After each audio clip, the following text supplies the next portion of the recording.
Kamu dapat kembalian Rp500 dan tanpa pikir panjang kamu masukkan ke saku atau bahkan kamu tinggalkan begitu saja di meja kasir.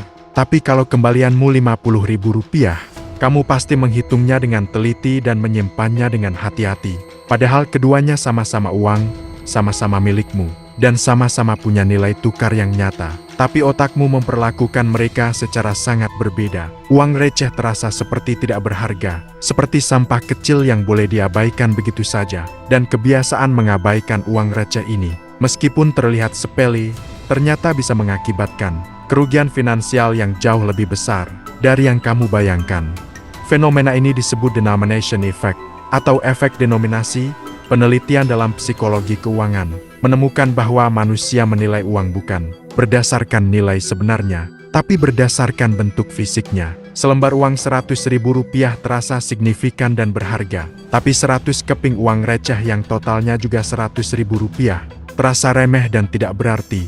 Meskipun nilai keduanya benar-benar identik, otakmu menilai uang berdasarkan ukuran, bentuk, dan kepraktisan fisiknya. Inilah kenapa kamu jauh lebih hati-hati menyimpan satu lembar uang besar dibandingkan menyimpan tumpukan uang receh yang totalnya bisa jadi sama besar, atau bahkan lebih besar, bukan berdasarkan kemampuan beli sebenarnya. Dan bias ini berdampak langsung pada kebiasaan belanjamu. Karena uang receh terasa kurang berharga, kamu jauh lebih mudah dan lebih cepat membelanjakannya untuk hal-hal kecil yang sebenarnya tidak terlalu penting. Beli jajanan kecil, beli minuman di pinggir jalan, semua terasa ringan karena dibayar dengan receh. Tapi kalau kamu diminta membayar hal yang sama menggunakan uang kertas besar, kamu akan berpikir dua kali sebelum melakukannya. Uang receh yang terus-menerus dibelanjakan tanpa perhitungan ini, jika dijumlahkan dalam sebulan, ternyata bisa mencapai jumlah yang cukup signifikan. Jumlah yang mungkin tidak pernah kamu sadari sudah menghilang dari kantongmu.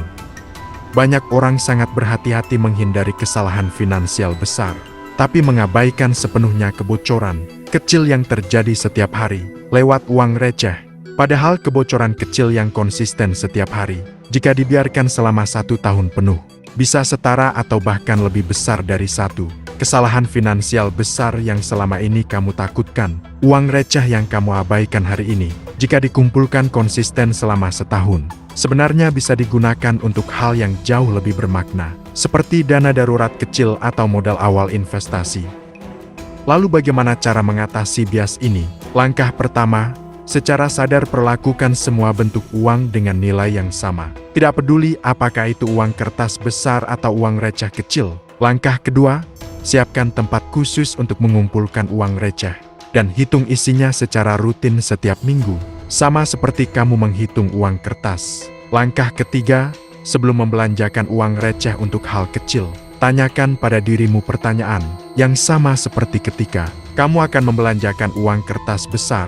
Dengan cara ini, kamu melatih otakmu untuk berhenti meremehkan nilai uang receh, dan mulai memanfaatkannya sebagai bagian nyata dari keuanganmu. Uang receh yang kamu remehkan hari ini sebenarnya memiliki nilai yang sama nyatanya dengan uang kertas yang kamu jaga dengan hati-hati. Bias sederhana ini, jika dibiarkan terus-menerus, bisa menguras jumlah yang jauh lebih besar dari yang kamu bayangkan. Mulai hari ini, hargai setiap rupiah yang kamu miliki, sekecil apapun bentuknya. Subscribe Fakta Hitam, karena masih banyak fakta gelap tentang bagaimana otakmu diam-diam membuat keputusan finansial yang merugikan dirimu sendiri.